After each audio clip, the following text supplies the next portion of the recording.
Our special guest tonight is Father James Carter. Father Carter was the president of this university from 1974 to 1994. He actually was a student at the university in 1944, and he is now on the staff of the philosophy department that teaches science and religion courses, and he's a physicist by training, a nuclear physicist. So please welcome Father James Carter.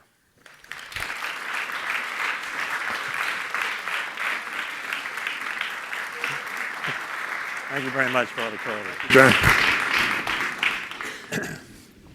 Well, it's a pleasure to welcome you to this group, and we're glad that you're here. I've been thinking about your tenure at the university, and a lot of what we know as a university today didn't quite exist when we became president. Could you talk about how the campus looked in 1974? If you could imagine the campus without the student center, both libraries, the old library and the new library, without Stallings Hall, if you thought of everything behind Bobette as tennis courts and track and field and a gym on Ferret Street, kind of a temporary but big structure, that's what the campus was like when I first came. It was during the war years. Once in a while I could borrow my mother's car, and if I did, I parked in the Horseshoe because nobody had a car to come to school with. So it was a lot different. There were about 3,000 students. Since it was during the war years, even though female students had only come recently to Loyola in the late 30s, they outnumbered the males because of the draft. So it was easy to get a date. At least for the guys, it was easy to get a date. So that was 1944, and you received your undergraduate degree in physics? Yes, at Spring Hill. At Spring Hill. I had 1 year here, then entered the Jesuits at Grand Coteau, Louisiana. I see. And then you came back at some point. When was that? I came back as a faculty member in 1960. And you were on the physics faculty? Right. I see. Well, so when you became president, what was your mandate at that point? The mandate was basically just to hang in there. Loyola had a rapid turnover of presidents for various reasons, and New Orleans was used to long-term presidents. Tulane had a 25-year president. UNO still had its founding president. Dr. Francis, who's still president at Xavier, had been in office for some time. And it sounds like a minor mandate, but the board did ask me to go for the long term. And I felt that Loyola was headed in the right direction. It was just a question of doing what we did better, just improving. We had pretty much the configuration that we have today, and it was just a question of doing a better job. The music school had miserable facilities. We're not in Roussel, but the music school today is pretty much in the location where both the law school and the music school were, in old buildings that were not at all suitable for either purpose. So they were old mansions, like the kinds we see on St. Charles, right, that have been converted to schools. Right. And so in your tenure, then those buildings were taken down, and the music communications complex was constructed. Right. And then you also had something to do with acquiring the Broadway campus. Right. And building that law school? There were two pre-existing buildings. Two buildings had gone up in the 60s on the Dominican campus. There was a science building and a library. So we converted the library to a law library and connected the two buildings and made that into the law school. The law school originally, after moving from St. Charles Avenue, the law school had what is now Miller Hall, the part of the main library now, right, where the business school is. So the Monroe Library didn't exist at the beginning of your tenure? No. It didn't exist when my tenure ended. It was on the drawing boards. We had raised the money. We had the plans were all drawn up, but I left office just before it went in, before the drive started and the library went up. And then you also, was the sports complex built during your tenure? Yes. That was a lot of fundraising, right? Well, the sports complex was done with tuition money. The student government said they wanted a sports complex, and we said, we ran the numbers, we said if every student would be willing to pay $200 more per year Is that right? for all eternity, Oh, meaning the lifetime of the building. But it was financed. The music communications building was financed by a fundraising drive, and the acquisition of the Dominican campus was, we had to put funds together from various sources. It was a $12 million acquisition. you're talking about what we call now the Broadway campus. Right. And that was owned by an order of The nuns? the Dominican nuns still have a residence there. Really? And they, but it was St. Mary's Dominican College. I was just talking to one of their graduates a couple of days ago. They still fondly remember Dominican. Didn't you also acquire the Mercy Academy down at the corner Yes. here? That was a high school attached to the parish, and we were able to buy that when the sisters moved out of there. So it sounded like a pretty active 20 years. Well, it went by pretty fast. Yeah. And the university grew in that period too, did it not? We were about 3,000 students with about a $3 million budget in 1974, and we were about 5,600 students with a $75 million budget in 95. And then also in your tenure, didn't the university sell its interest in the radio stations and TV stations? We owned, this generation probably doesn't remember that. Their parents would remember very well if they're from New Orleans, that WWL radio was started by the physics department at Loyola University. Really? Right after the First World War. And it went with the CBS network in 1935. My goodness. And then when television came along, the first station was Channel 6. Then Loyola came on the scene, and a number of other entities wanted to get into the television business, but we were able to get the license based on our experience in broadcasting with radio. When I say we, these are people that are a generation ahead of me, but we had just acquired the television station when I came on board as a faculty member in 1960. And it was a highly successful, high-quality station back in the days when there were 3 channels. 3 networks.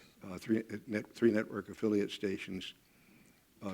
But after about 20 years, with the advent of cable and VCRs and all sorts of alternatives, it wasn't quite we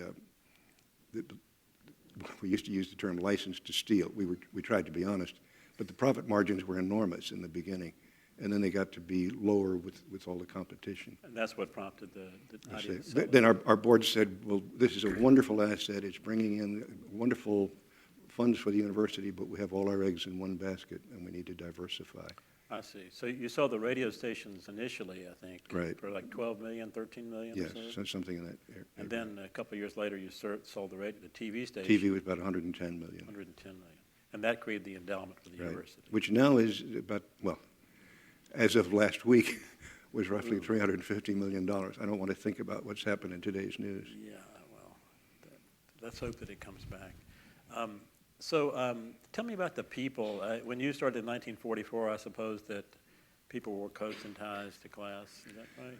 We could wear T-shirts and slacks till right about now. And then in the middle of October, you had to start wearing a jacket. And men had to wear a jacket and ties. And Really? females had to wear skirts, and everybody had to wear socks. We're thinking about bringing that back. We'll see how that works. And so when you became president, and that was 30 years later from when you enrolled in the university, then how was it? How were people then? What was the situation like with students? 1970s?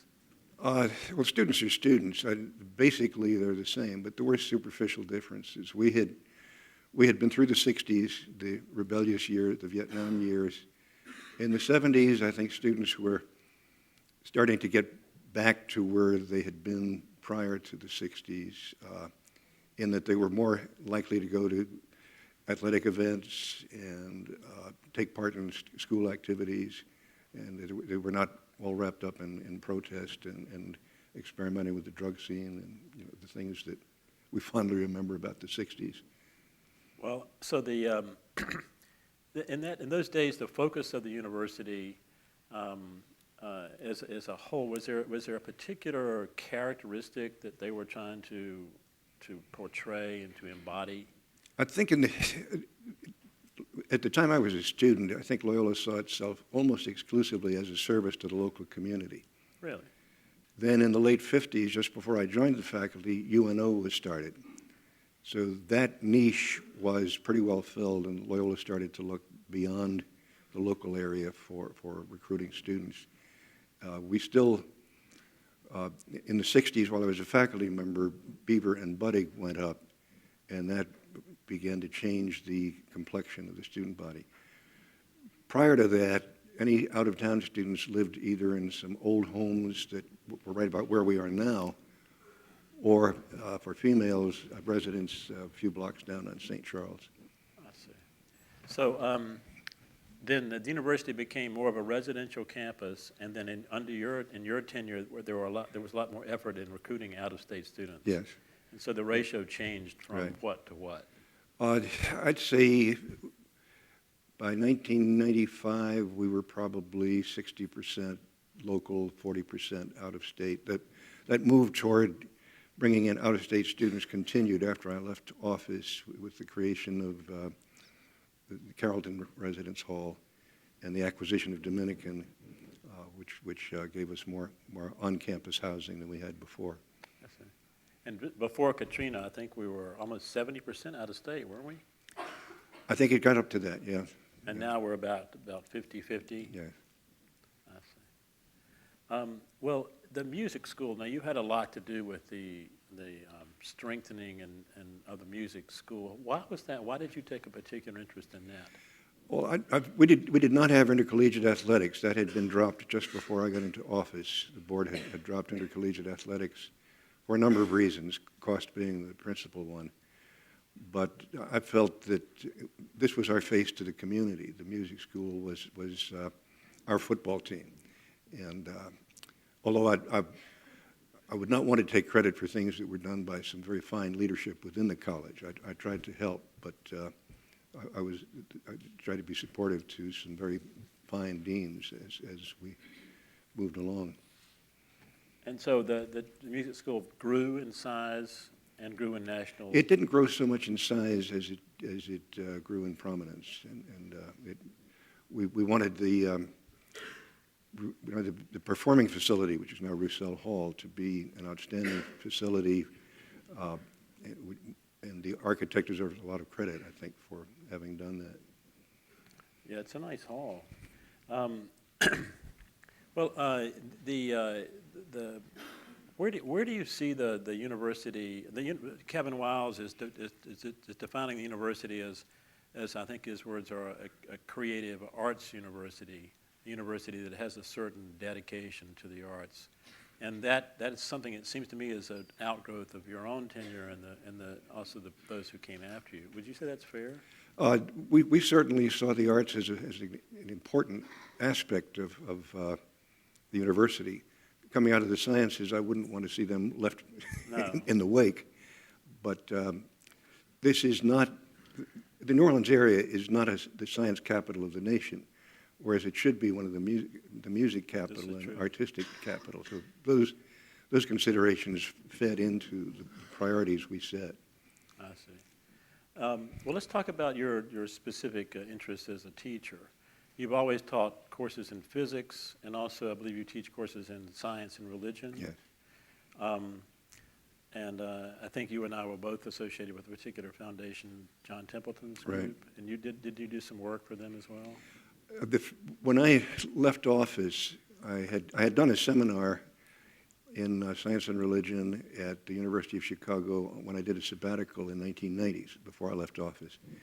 And that fed into an interest I had conceived when I studied theology. And there were 11 of us who already had doctorates in the sciences when we studied theology, and one of our teachers said, why don't we have a seminar in science and religion? We're biologists, all sorts of different interests, and that led into a lifetime interest on my part. So when I left the presidency, I applied for a Templeton grant to develop a course in science and religion, and that was very helpful. That enabled me to go to seminars, to purchase materials, to do everything necessary to get a course off the ground. And since then, I've had subsequent grants to keep it going. And I really think it's at the core of what an institution like Loyola is all about. If we're a Catholic university in the American tradition, and if the American culture is highly influenced by the scientific mentality, then we need to be in that dialogue between science and religion. And I've enjoyed teaching that. I've been asked to teach a new course next semester, another one that I will thoroughly enjoy, and maybe I could recruit a few students for. I'll be doing the astronomy course for people who will never again in their lives take another science course. Astronomy? Yeah. That'll be great. I heard from somebody recently that this city has a planetarium committee with no planetarium. Are we going to have a planetarium? We could have had a planetarium. When we acquired the Dominican campus, they had a planetarium. There was no interest at Loyola in keeping it. That space was going to be more useful for the law school for a moot court room. So we gave the planetarium to Dr. Bob Thomas when he was director of the Nature Center at New Orleans East. And I think it survived Katrina. I don't know. Okay. Well, let's talk a second about the science and religion. A lot of times you hear people almost unable to hold both concepts simultaneously. This is not a problem that you have. Yeah. How do you reconcile your faith with science? I think it's important, first of all, to realize that many of the great scientists were men of faith. There's no intrinsic dissonance between science and religion. They fit very neatly together. One doesn't have to apologize for being a religious scientist. There are writers today who would want you to believe that science disproves religion, mostly because for them, religion is an attempt to answer questions that science can't answer. And that's not what religion is for most of it. Religion is a different way of knowing. Has to do with faith, has to do with tradition. I could give the whole course right now, but there's not time. But that's when I'm asked how do I personally feel about being a physicist and a priest, I'll quote a good friend of mine, now deceased, Father Tim Tuig, who was working on the super collider in Dallas before it was abandoned. But he was very well known as a nuclear theorist, and he said, I do physics because that's where I find God, in nature. And I'm very much in that mode of thought. Well, where do people go wrong then when they try to when they end up with the two concepts in some kind of conflict? There are writers who say that because in Western culture we have followed Aristotelianism, which solved problems by cutting them up in half, body, soul, matter, form, essence, existence, we fell into a mindset that divided the two instead of a holistic view of the world where we see nature as a reflection of a creating God. Are there religions that do see it that way, that are not the victim of this dichotomy? I would think that we could learn a lot from Buddhism on a holistic view of the world. Now, Buddhism, to my knowledge, Buddhism doesn't include a personal God, so that we'd have to make a lot of changes. But the philosophy undergirding Western Christianity is Western philosophy, molded very much by Aristotle and very much leaning on dichotomies. Mind, soul, we like to cut things in pieces to solve them, which is a good way to, we've done wonderful things in science with chopping things up. But our experience is holistic. Max Planck, one of the great physicists of all times, was an accomplished violinist. Archimedes gave impetus to the development of science by seeing that there was a connection between music and numbers. If we had that holistic view that the world is not all chopped up, that our experience, our aesthetic experience, our scientific experience, our logical experience, experience of love, these are all experiences of one person, and we are one. And I think the Buddhists do a better job of the little I know about Buddhism, they do a better job of maintaining that holism than we do. I see.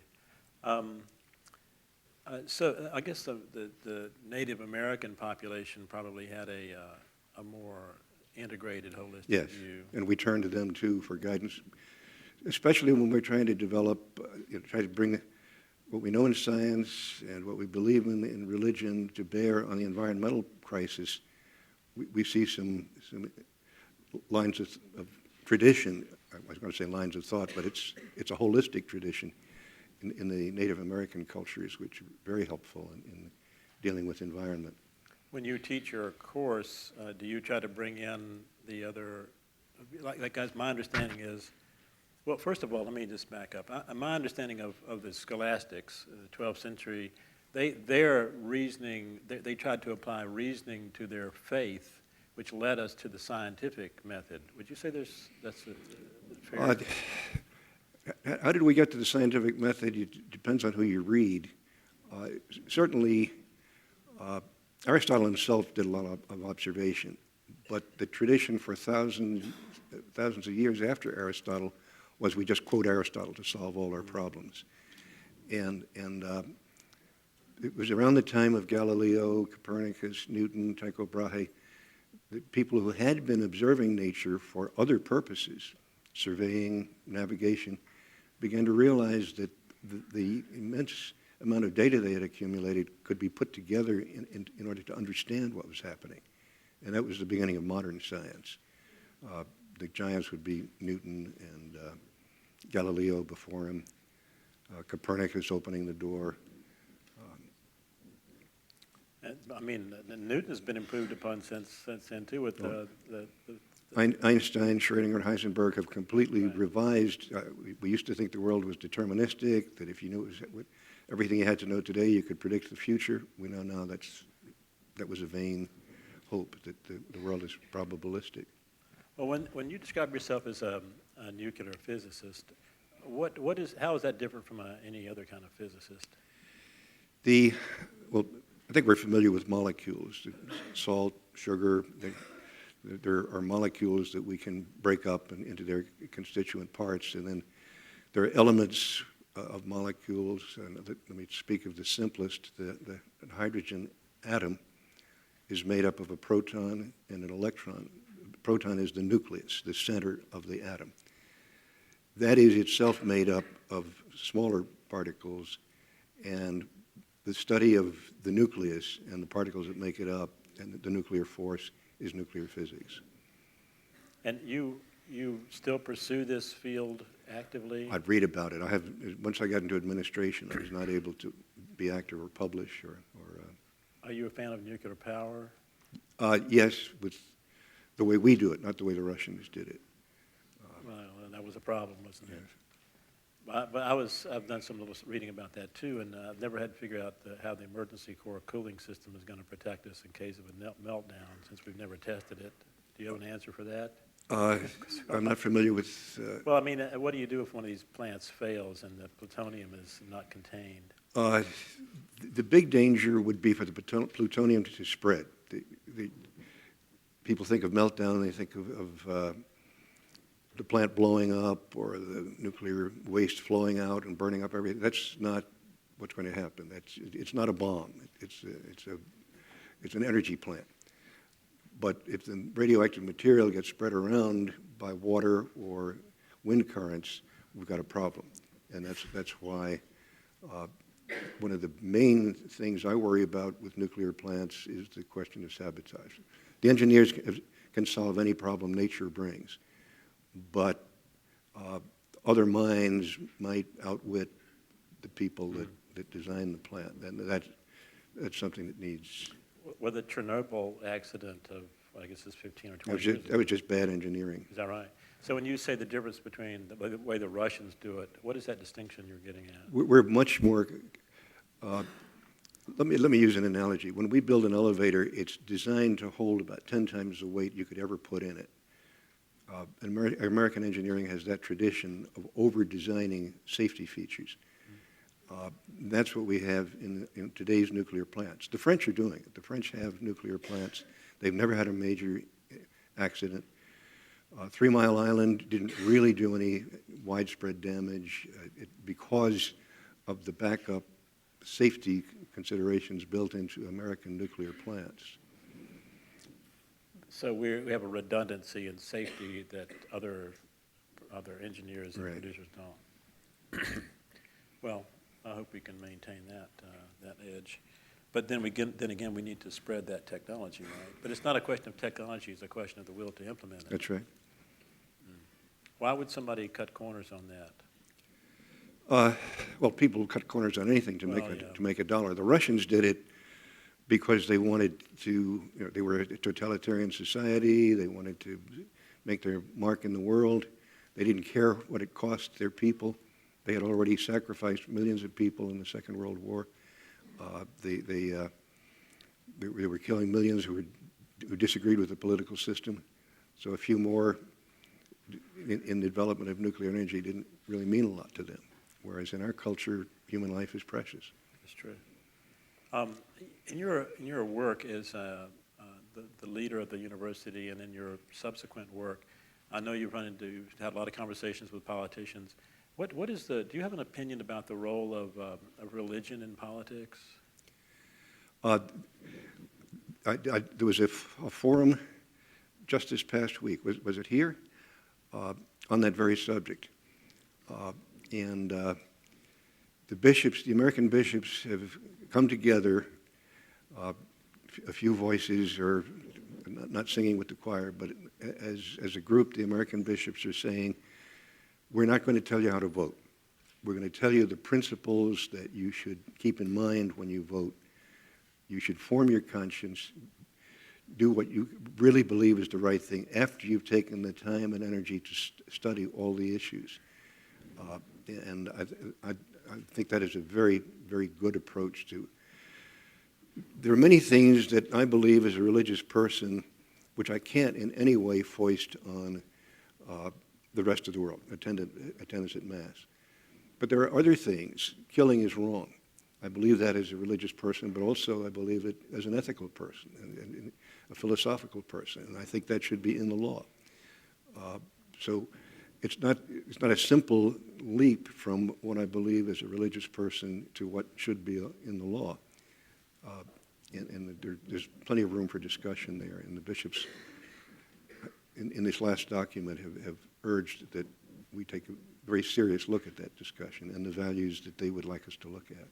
So there may be a melding of those two interests that maybe you would disagree with, the so-called fundamentalists who are taking an active role in politics to strike an agenda? Or? If my religious beliefs tell me that peace is good, then, and I'm politically inclined and I run for Congress, I would run on a peace platform.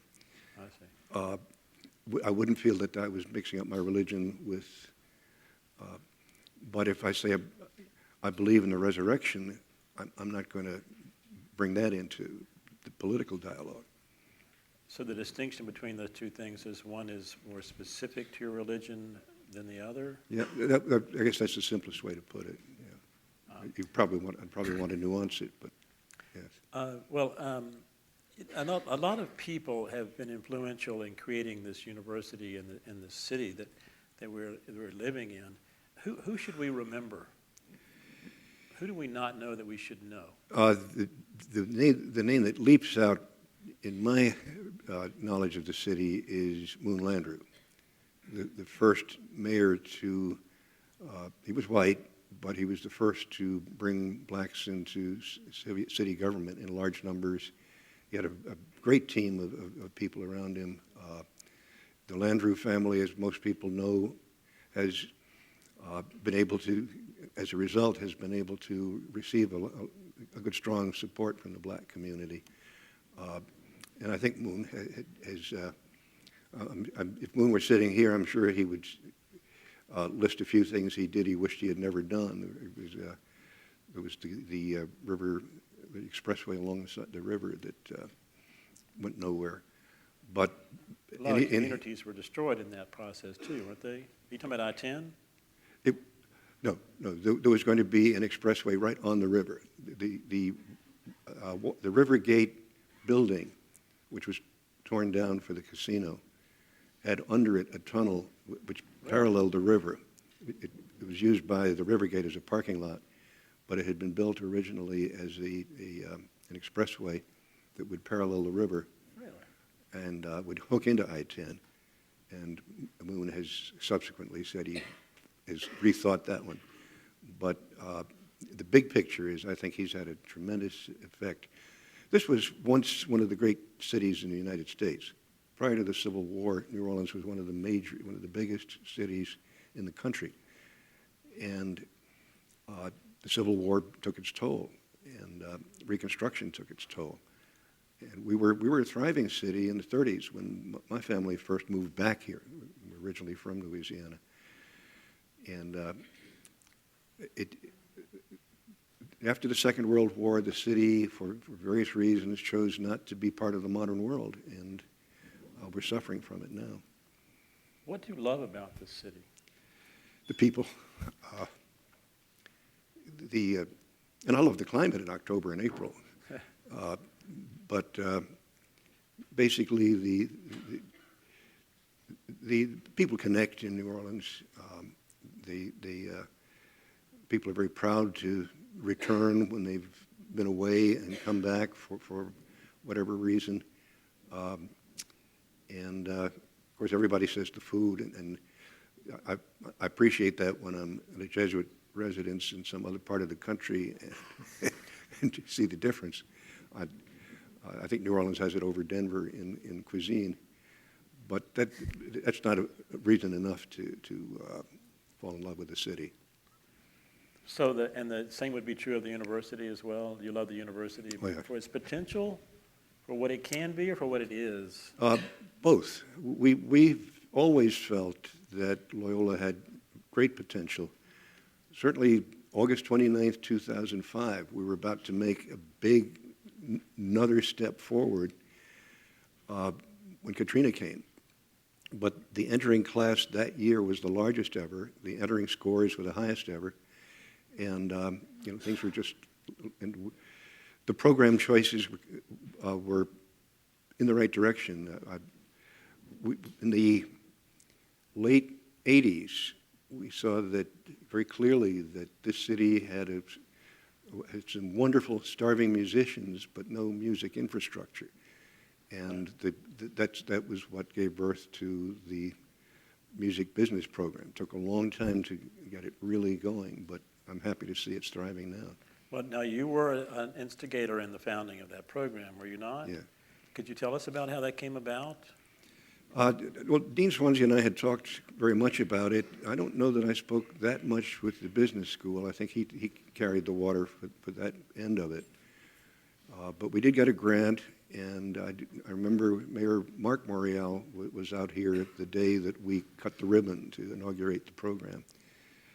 That was in 1980 something or 90? 80 or early 90s.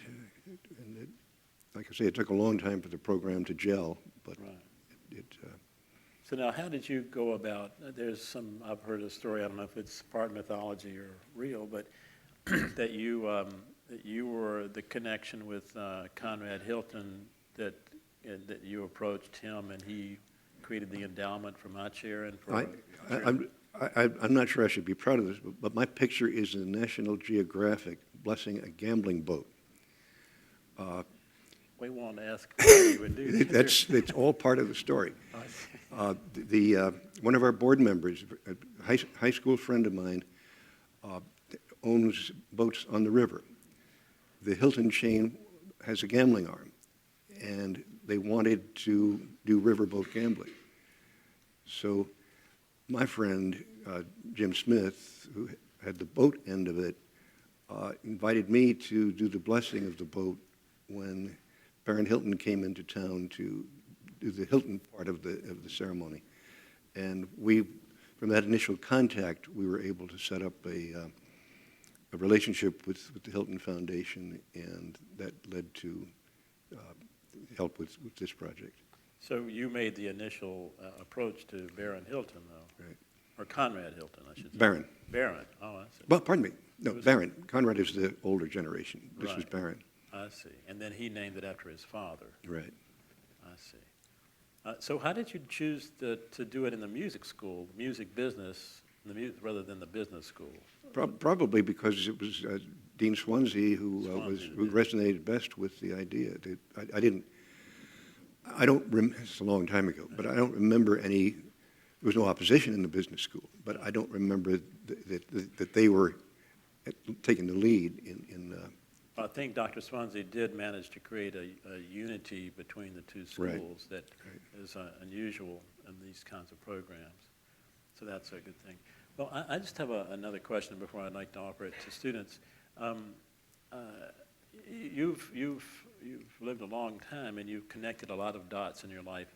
Is there some rules of thumb, rules to live by that you've distilled that you would like to share with the students? I think it's important to be everything you can be. Nobody has all the talent in the world, but if we're honest with ourselves, we know there are some things we can do well, and I think that is one thing that I would want to see in every young person, a desire to know oneself and know what I can do and can't do, and do the best I can at that in a spirit of service. The older I get, the more I appreciate the fact that we'll go absolutely crazy if we are not connected to other people and serving other people. The service may be different. It may be teaching, it may be binding wounds, it may be making donations, but if I'm not doing for others, I just can't be a full human being. So I think those two things, be everything you can be and use those talents for the good of others. Then from that point on, you may find that I'm a klutz when I ruined a cedar chest in my mother's home when we were very young, thinking I could be a drummer, and I was practicing the drums on I forget how you hold them, but I was practicing that on the cedar chest and kind of ruined it. So you knew you weren't a drummer? I knew I wasn't a drummer or a singer but I'm a good listener. Well, that counts. Do you listen to classical music? What music is on your iPod right now? I don't have an iPod, but the CDs in my car are classical. I'm always on the classical music station, and unless the Saints are playing. But it's priorities. Do you have a favorite composer? I like Brahms. I'm coming to like Mozart. I didn't know him when I was younger. Tchaikovsky, some of what he does. Did you study music? No. Not music appreciation? I sang in the choir all through the seminary, but I did that by listening to the guy next to me and trying to read the same notes he was reading. I did that. Well, we talk a lot about ethics, and sometimes it's used more as a lifestyle. But how would you define ethics, and how would you relate ethics to these young people who are going to be working in the music, in the arts? Well, I'm in the natural law tradition, which kind of brings theology and philosophy very close together. The natural law tradition says that what is good, morally good, is what is good for human nature. And the study of ethics is the study of human nature. What is good for us? Life is good for us. Eating in moderation is good for us. Drinking in moderation is good for us. And that you can develop a whole ethics in every area of life by asking what is good for human nature, and superimposing on that I am not the beginning and end of the world. There are other people that exist and have their rights and need my help, and I need to respect their rights, they need to respect my rights. Those would be ingredients with which I'd approach any ethical problem. I see. Well, tell me, what is your next challenge? What are you looking to accomplish? At this age, Just getting back home? What? no. The near one is that astronomy course. I'm excited about teaching a new course. I'm qualified to do it. It's just that I've never done it before, and it's going to be fun to put that together. Well, I'm going to sign up for that course. Is it a night course, or how is that going to work out? It's 9:30 Tuesdays and Thursdays. Oh, that's wait a my minute. No, that's the other course. We haven't set a time yet. Are you still teaching your science and religion course? Yeah. How many students do you have in your class? About 25 now. It usually runs about 30. I think we're feeling the effects of Katrina in total enrollment at this time. You have a text that you use for that? John Haught's Science and Religion. Some of the people here may have attended one or other of his seminars here. He's a theology professor at Georgetown with deep background in science. I'm going to look into that. Do you have any questions, Father Carter? Anybody want to know what happened and what's coming next? Sir. Good evening, Father. I have a question about when you were president of the university. As president of the university, a lot of people believe you have a lot of almost absolute power, but in reality, you have to answer to the board. So how exactly does your relationship with the board and any disagreements that may have come up during your presidency, how is that? Okay. If the presidency has absolute power, it's different from when I was president. There's such a thing as tenure, and there are tenured faculty who have a very strong voice in the university, and rightly so. But that certainly limits the power of a president. The president's answerable to a board. Board meets 4 times a year. It has committees that look into every area of university life, student life, academic life, business and finance, public relations, and fundraising. And if those areas aren't going well, the board will ask ask the president why. If the president can't give a good answer on a very serious matter, the understanding is the board gets a new president. And the president serves at the pleasure of the board in this institution. So at any time, the board could say, well, thank you very much for helping us, but it's time for somebody else. And the power is far from absolute. The president, for major expenditures, has to present a budget to the board for its approval. Or for major construction projects, he has to bring the whole thing to the board for its approval. If he's going to do any change in academic programs or faculty status, he needs to consult the faculty and have their support. A well-advised president will listen to the student voice and see where the students are. The student government is important to the president. What are the students thinking at this stage about this or that matter?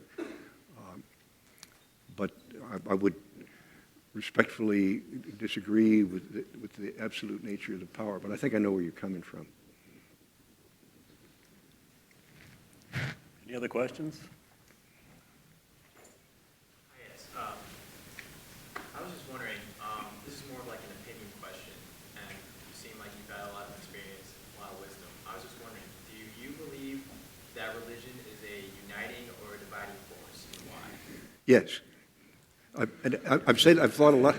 I've thought a lot about that. There are people writing in the area that I'm in, science and religion, who don't want to have anything to do with religion because they see it as a dividing force. And there was a great theologian who spoke here, Hans Küng, spoke in Roussel when it was brand new, on that very topic, religion as a dividing force in history. How wars, the Crusades, all sorts of wars had their religious overtones. And Religion shouldn't be doing that. Religion is about love. It's about community. It's about respect. It's about serving one another.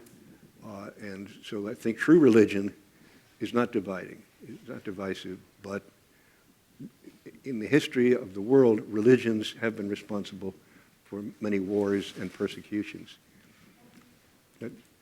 That's a short answer. What are the obligations of these young people to this university? To study hard, to take care of their health, to participate according to your talents and interests, to be involved in something more than sitting in your room trying to do everything on the computer without ever stepping outside. I think those are, and then we do feel that as our alumni succeed in life, we'd like them to look back and look at the next generation of students and see if they can help by their participation in the university, and not just in making contributions, but in taking part in alumni affairs, in if asked to serve on board committees. There are many ways one can maintain a strong and warm contact with the university and the friends that have been made here. Would you also describe the obligation of the university to these students? To make sure that they have the very best teaching, the best libraries, good extracurricular activities, opportunities. You can't be president very long without realizing that a student is not just the person in the classroom or the library. It's just a person in the residence hall, in the local, well, the laws have changed on age, but it used to be that the students were to be found in all the pubs on weekends, and sometimes in the middle of the week when we really didn't feel that was appropriate. But the university has to deal with the student as a whole person, and the university should be able to provide for that person all of the life experiences that will help to grow. I'm thinking, obviously, in terms of the traditional four-year student, 18 to 22. Many of our students at Loyola are non-traditional. They're either undergraduates at a later age or they're graduate students, and their relationship to the university will be slightly different, but it'll be basically that it's a mutual exchange. The university has an obligation to give the very best teaching, the very best equipment, and the student has an obligation to be grateful. But no one who comes to a university like this ever pays the full tuition, the full cost. They pay their full tuition unless they have scholarship aid, but nobody pays the full cost. The university has to find money somewhere else to fill the gap, and I think graduates need to keep that in mind when they look back. Any further questions? Well, let's give Father Carter our appreciation. Thank you very much. Thank you very much. Appreciate it.